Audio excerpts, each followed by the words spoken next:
Olá, sejam bem-vindos ao IsoCast, um projeto que tem como objetivo discutir os desafios e questionamentos de pais, mães e responsáveis no processo de educação das nossas crianças e adolescentes. Sou Dalu Melo e vamos dar início a mais um episódio desse projeto com um tema que tenho certeza que você já deve ter se perguntado aí em casa. Como lidar com uma geração cada vez mais imediatista? Pois é, eu tenho uma filha de 6 anos em casa e consigo perceber que parecem que eles têm mais pressa do que a gente quando tinha a mesma idade. Só que estudos comprovam que não é só impressão não, tá? Parece que essa geração alfa, nascidos aí nos anos de 2010, já nascem com a característica de serem imediatistas. Nada impede, claro, que os adolescentes que nasceram um pouquinho antes também sejam impactados por essa realidade. Mas e aí? Como nós, pais e responsáveis, podemos ajudar nesse processo de condução e até orientar? E aí, para conversar sobre isso, estamos aqui hoje com 2 profissionais maravilhosas, a psicóloga Laís Carvalho e a psicóloga do Live do ISO, Brisa Gazinelli. Bem-vindas, meninas. Oi, obrigada. Que bom que estamos juntas. É um prazer estar aqui. Com certeza. Eu acho que a gente pode começar falando que é evidente a sensação que a gente tem nos dias de hoje de que o tempo está cada vez mais acelerado, né? Acho que até pra gente que é adulto fica difícil acompanhar tantas mudanças. Sim. E aí a sensação que eu tenho é que essas crianças que nasceram aqui nessa geração, né, mais jovem, eles estão super acostumados com esse ritmo de vida. Parece que o desafio é exatamente o oposto, né? É a espera. O que pra gente é, na verdade, a dificuldade, né, do acelerado. E aí, Laís, será que existe algum motivo pelo qual a gente entende essa geração mais acelerada, imediatista? Sim. Bem-vinda. Obrigada. Gente, eu acho que é interessante a sua pergunta, Dalu, porque eu acho que não tem um motivo, tem 1 milhão de motivos. A gente tem uma atmosfera muito modificada pela tecnologia, né, pelos aspectos da globalização, de maneira geral.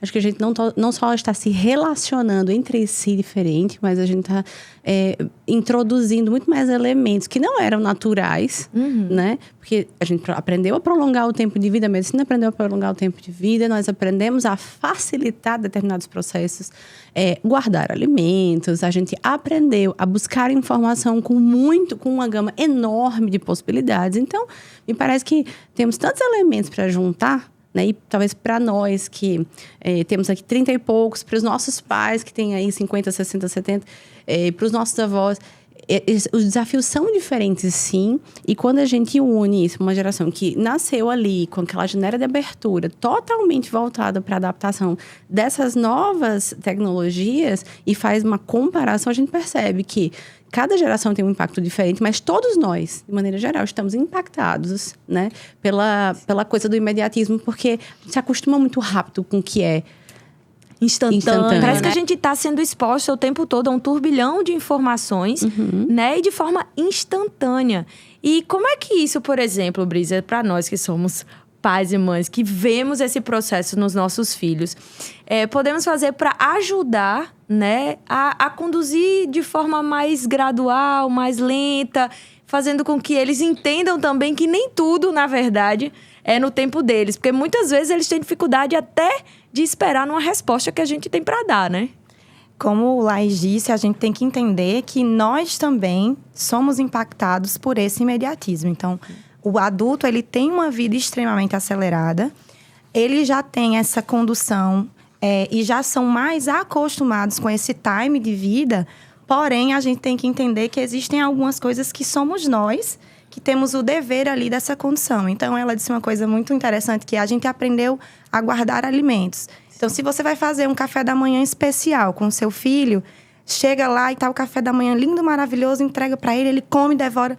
Por que você não ensina o processo que esse café da manhã especial ele traz? Então, você vai no supermercado. Chega no supermercado, por exemplo, você vai mostrar para ele, ó, filho, o preço disso aqui tá mais caro, a gente vai levar esse, ou então esse daqui é uma opção mais saudável.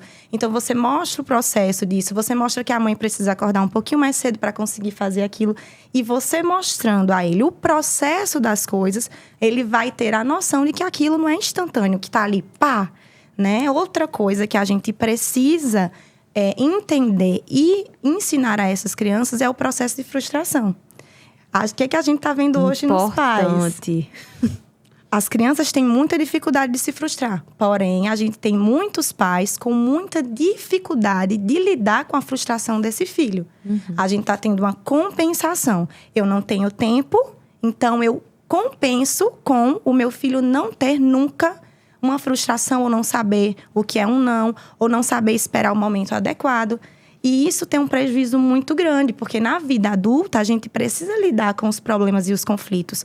Como a gente ensina isso? Qual é o adulto que consegue conduzir a vida de uma maneira melhor? Aquele que sabe lidar com os problemas de uma forma mais assertiva.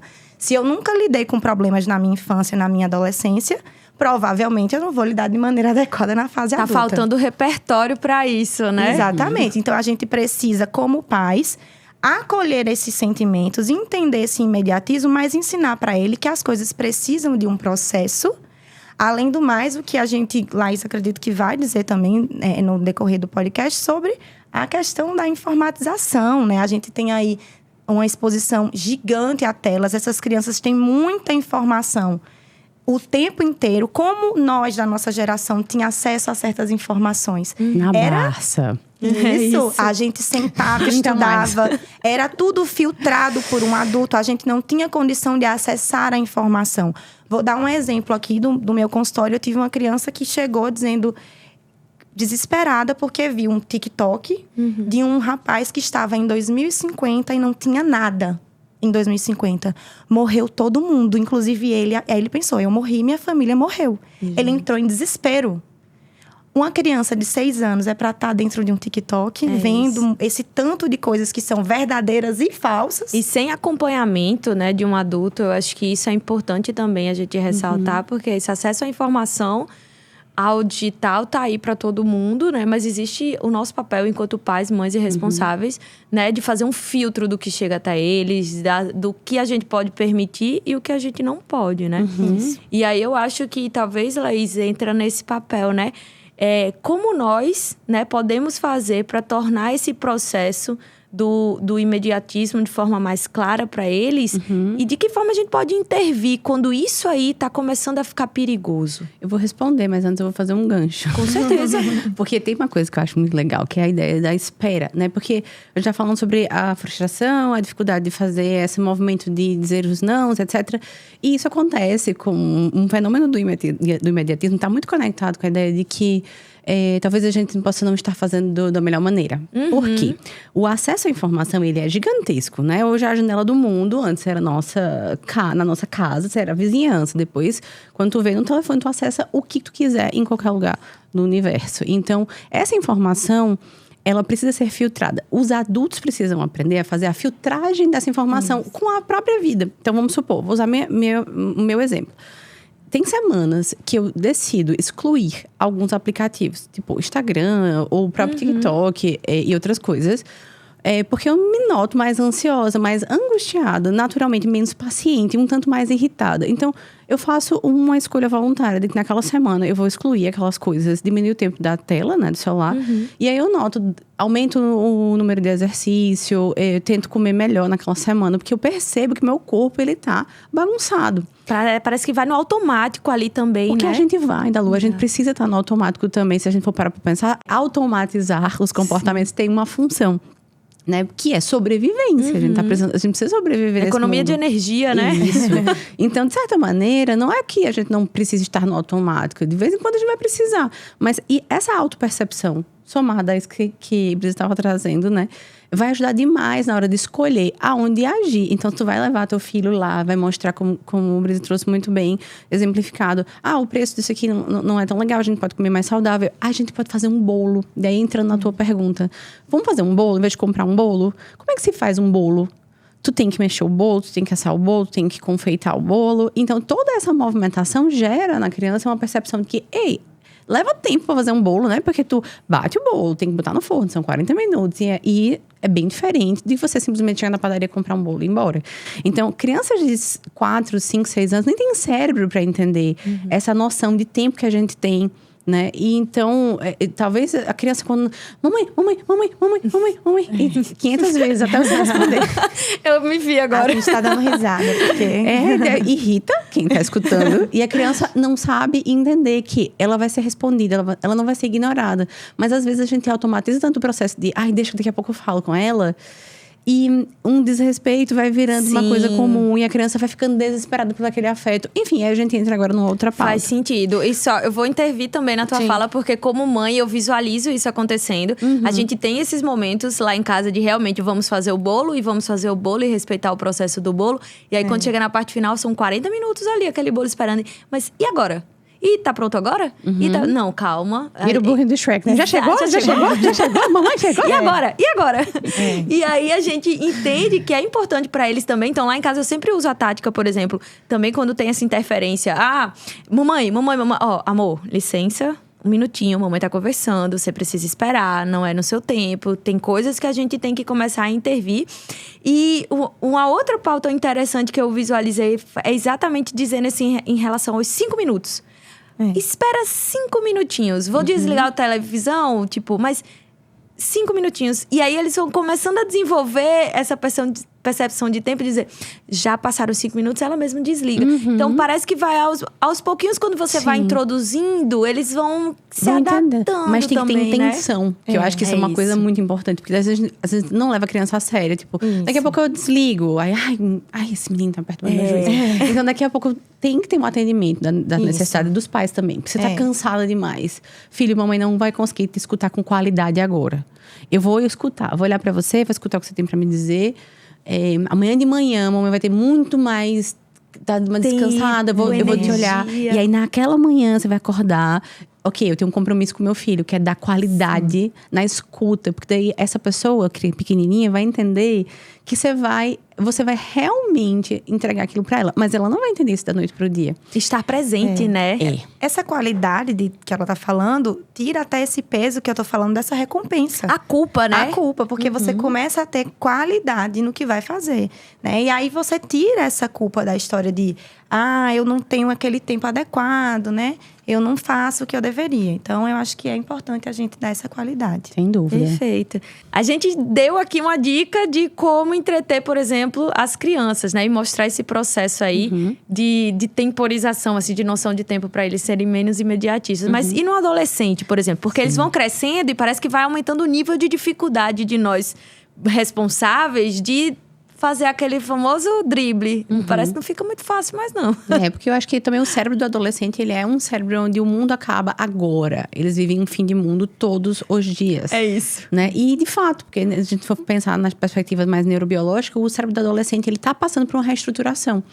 Né? E aí, assim, é muito difícil para ele fazer essa avaliação de futuro, né, como uma coisa mais positiva. E aí ajuda bastante quando a gente tá percebendo que os meninos estão ali muito no celular. Porque, enfim, a rede, ela tá interconectada com o telefone, a rede de amigos, né? E a tarefa do desenvolvimento da adolescência é fazer amigos e se estruturar a nível de valores, testar as coisas do mundo nas comunidades. Então, isso é importante. Porém, muitas vezes eles estão desesperados para resolver um problema ali no telefone. E depois, às vezes, o processo... Assim como quando a criança vai percebendo que o bolo demora para ela poder comer, que ela tem que esperar esfriar, o adolescente também pode ser beneficiado. Quando ele entende, por exemplo, que aquilo que ele está entendendo de muito urgente, que está acontecendo no celular, daqui a 40 minutos vai estar lá. Então, muitas vezes, esse convite de... Filho, eu vou te convidar e vamos todos fazer um movimento de... Todo mundo offline agora. E durante 1 hora a gente vai ficar offline. E quando a gente voltar... Vocês vão perceber que aquilo que parecia ser impossível de se esperar, ficou e vai se resolver. Né? Então, esse convite, ele pode ser... E ele funciona muito mais quando ele é coletivo. Porque quando você começa, dá seu celular. Me dá seu celular. É uma coisa mais impositiva. O adolescente tende a também criar uma barreira e resistir, naturalmente, né? porque é frustrante para você ficar sozinho, você se sente injustiçado. Então, é muito importante quando a gente entra no movimento como um convite. Vamos convidar todo mundo da casa a desconectar? Vamos participar dele também, É que tem que ter essa intenção que eu estava te trazendo, né? A gente tem que ter a intenção de fazer esse movimento, de mostrar, né? Porque não vai vir naturalmente. Não esperar que as pessoas... nossa, meu filho... Acontece muito no consultório. Nossa, meu filho não tem consciência. Não, ele não tem consciência. Ele está em processo de desenvolvimento. É de se esperar, né? É de se esperar que não tenha mesmo. E aí, Brisa, me diz uma coisa. Como funciona, por exemplo, em sala de aula? Existe um impacto desse imediatismo no rendimento escolar, por exemplo? Sim, né? A gente tem um enorme impacto, principalmente agora. Com o retorno da pandemia, a gente teve um impacto muito grande, porque o acesso às telas e aos celulares ficaram quase que atrelados à educação. E a gente está fazendo esse movimento, porque é necessário que eles entendam que o processo se restabeleceu e que a gente voltou, principalmente no caso dos adolescentes. A gente tem o Douglas Rushtoff, que é um pesquisador norte-americano, que já falava de imediatismo em 2013.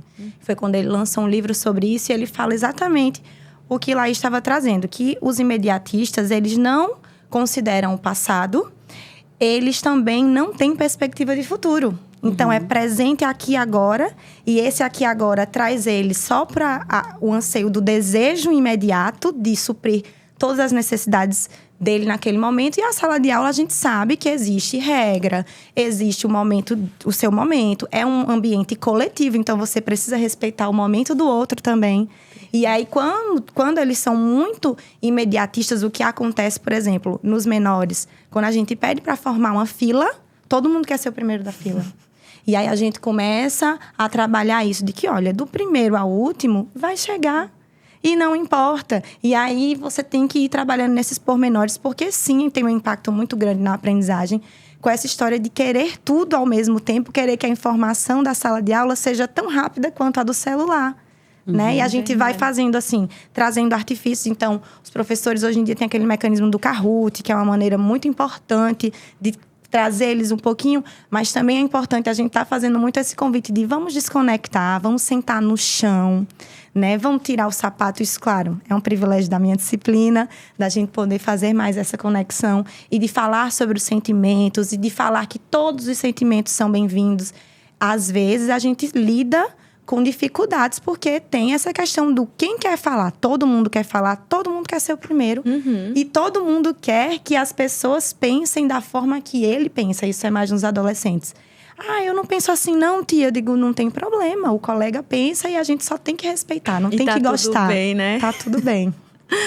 Agora, sim, uma coisa que eu geralmente uso como estratégia também é estar mais exposto à natureza também. Eu acho que a própria natureza, ela ensina muito pra gente sobre o tempo das coisas. Nossa, você tirou a palavra da minha boca. Ai, que coisa linda. Estamos conectadas. Biológico, que é importante. É isso, você planta uma sementinha, ela não vai nascer e brotar uma flor linda, gigante. Tem o tempinho de você aguar, de você arar ali, nascer. E esse processo é muito bonitinho, porque minha filha todo dia vai lá dar uma olhadinha. Será que ela cresceu mais um pouquinho? E plantinhas crescem rápido, né? Muito. E gera essa conscienciosidade, que eu acho que essa é uma coisa muito importante nesse episódio. Eu queria falar da conscienciosidade, porque essa ideia da natureza, ela convida a consciência do momento presente, do aqui e agora, e não imediatista. É a compreensão desse aqui e agora. Então, quando a gente para observar uma árvore, por exemplo, eu cresci com uma árvore na frente da minha casa, então ela mudava muito ao longo dos meses. Mesmo que aqui em João Pessoa a gente não tenha essa mudança de estação. Mas essa árvore mudava bastante, ela perdia muitas folhas, ganhava muitas folhas. Às vezes ela dava um pendão assim, que abria e tinha um monte de sementinha dentro, sabe? Daí eu brincava de comidinha com aquilo. Linda. E é muito legal quando a gente tá atento ao nosso redor, porque daqui a pouco, quando você tá atento ao seu redor, você pode ajudar a criança a perceber, o adulto, o adolescente, será quem for, até você mesmo. Relembra que, cara, eu sou parte disso aqui, né, dessa coisa que é a natureza, mas a gente está se distanciando muito dela. Então, essa reconexão é mega necessária e gera também uma outra coisa que eu adoro, que a gente mora em João Pessoa. Então, gente, a maré. É isso. Tu leva o menino pra praia, ele vai brincar na areia. 1 milhão de estímulos. Daqui a 2 horas, você precisa subir a barraca, o castelinho de areia vai ser destruído, porque a maré vai destruir. Então, tem coisas que nós podemos aproveitar de forma natural para falar a respeito do tempo, para falar a respeito do tempo das coisas. A natureza tem uma sabedoria em si, nessa existência. Então, se a gente estiver atento e aberto, a gente pode aproveitar as coisas naturais para criar essa percepção. E lembrando, assim, um lembrete para os pais. Não é imediato. Essa consciência também não vai vir de forma instantânea, não né? Mesmo. É isso. É muito bom. Eu me identifiquei muito na tua fala, porque eu uso muito esse momento. Em vários momentos eu sofro intervenção dela, olhando assim, mãe, olha o pôr do sol como tá bonito. E às vezes você tá super ali, atarefada. E esse convite de perceber, nossa, eu tô tô indo no caminho certo, Sim. sabe? Naquele momento você respira fundo e entende que vale a pena o esforço e as várias tentativas, né? Intenção. E a intenção, exatamente. Agora a gente tá falando, claro, dos desafios, porque eu acredito que eles são muito maiores, né? Pra gente que tá falando de gerações distintas. Mas eu acho que, de repente, tem algumas vantagens também, né? Deles terem esse timing acelerado, de saberem super lidar com as tecnologias. Quais seriam essas vantagens, na verdade?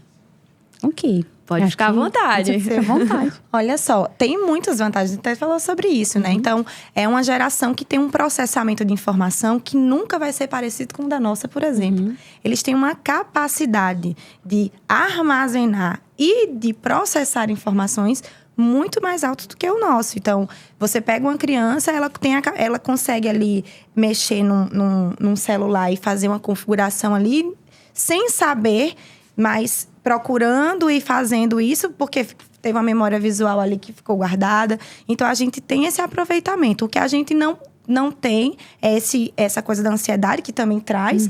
Porém, eles têm aí uma capacidade enorme, por exemplo, para estudar. Questão cognitiva. A expansão cognitiva dessa geração é muito maior do que a da nossa. Eles têm essa habilidade aí que pode ser muito aproveitada, né? Esse imediatismo, ele tá também, por exemplo, com a curiosidade. São crianças curiosas. Se a gente consegue fornecer o artifício da espera e toda essa coisa que a gente estava comentando aqui, a gente pode desenvolver nessa criança uma criança aí muito inspirada a fazer muitas coisas, né? Então, a gente tem sim as vantagens. Eles têm aí um desenvolvimento nesse aspecto muito maior do que o nosso e é só conduzir da melhor forma. Perfeito. Eu acho que uma outra vantagem interessante é que as crianças que têm essa supervisão bem feita, né? E utilizam e os pais utilizam desse momento do mundo, desse contexto, para apresentar possibilidades, essas crianças não ficam restritas. Então, vamos pensar em carreira, por exemplo. A gente está falando de acesso à informação que gera um comportamento mais imediatista, mas se a gente consegue que essa criança vire um adolescente, que vire um adulto, que consegue fazer controles legais de tempo, de exposição, essa pessoa vai conseguir colher o melhor do mundo, nesse sentido. Seria ideal dizer que seria maravilhoso essa pessoa conseguir colher só o melhor do mundo, né? Mas como todas as coisas ruins têm coisas boas e todas as coisas boas têm coisas ruins, eu acredito que tem, assim, uma facilidade nesse acesso à informação que gera novas possibilidades, coisas que a gente nem imaginava que poderiam acontecer. Então, tem, de repente, carreiras que a gente nem imaginava, 5 ou 10 anos atrás, que poderiam acontecer, as inovações, a curiosidade que faz com que essas pessoas tenham outras ideias que vão mudar o mundo. Então, acho que é importante lembrar disso também. Eu sou uma otimista dessa geração. Eu sei que tem muito, assim, desafio e muito debate a respeito, né, dos desafios que a gente vai ter que enfrentar. Mas acredito muito nessa próxima geração aí, como agentes ativos de mudança do mundo. E aí, pra gente encerrar, eu acho que a gente pode dar dicas pra gente, né, que somos pais. Como é que a gente pode conduzir esse processo com mais empatia pros nossos filhos, no momento de olhar pra eles e entender que, ok, faz parte. A gente, como o Laís trouxe, o importante é que a gente entenda que precisa acolher. Acolher não é ser permissivo. E os pais, eles estão com essa dificuldade de entender o que é acolhimento, o que é permissividade. A gente pode acolher.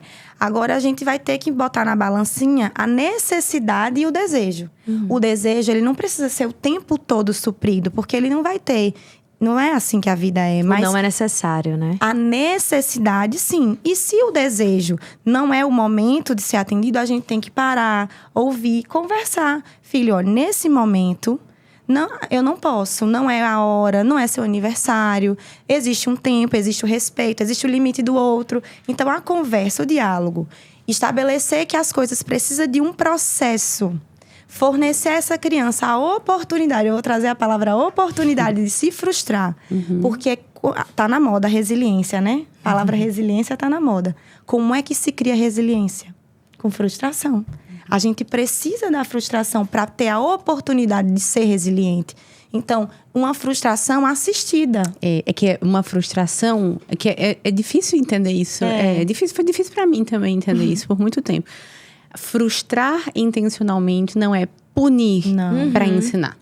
Então, essa frustração assistida, que você trouxe de uma maneira muito, muito correta, assim, nesse sentido, eu vou permitir que a pessoa colha consequências naturais, mas eu não vou fazer com que essa criança se sinta humilhada, exposta, tirar onda, né? Que isso é uma coisa muito comum, brincar com as crianças de maneira mais, assim... Pejorativa. Daí que a pouco a criança tá se sentindo exposta, humilhada. Então, assim, é muito importante lembrar para os pais e para quem cuida de criança e adolescente que para que a gente possa fornecer coisas legais, a gente precisa perceber se a gente tá conectado com as nossas próprias necessidades. Isso. Se eu percebo quando eu não tô legal, se eu percebo... porque eu só posso dar com intenção se eu tiver a condição de me notar. Se eu não tiver a condição de me notar, vai ser muito difícil eu fazer esse movimento. Eu escuto muitas pessoas dizendo isso. Mas eu não tenho tempo, mas não sei lá o quê. Então começa daí. Então O que tá acontecendo na vida dessa pessoa que ela não tem nenhuma condição de trabalhar o próprio tempo individual? Essa pessoa tá tão desnutrida de atendimento das próprias necessidades emocionais que não tem para dar. E ok. Então, talvez seja um ótimo primeiro passo pensar. Se eu tenho nenhuma condição, né? O que eu posso fazer para cuidar um pouco melhor de mim? Para que eu possa cuidar um pouco melhor do outro. Isso. E é isso. Perfeito. Nossa, que falas lindas. Gente, infelizmente, estamos chegando ao fim. Faz parte. Tem sido um momento de muito aprendizado aqui, de uma troca muito gostosa.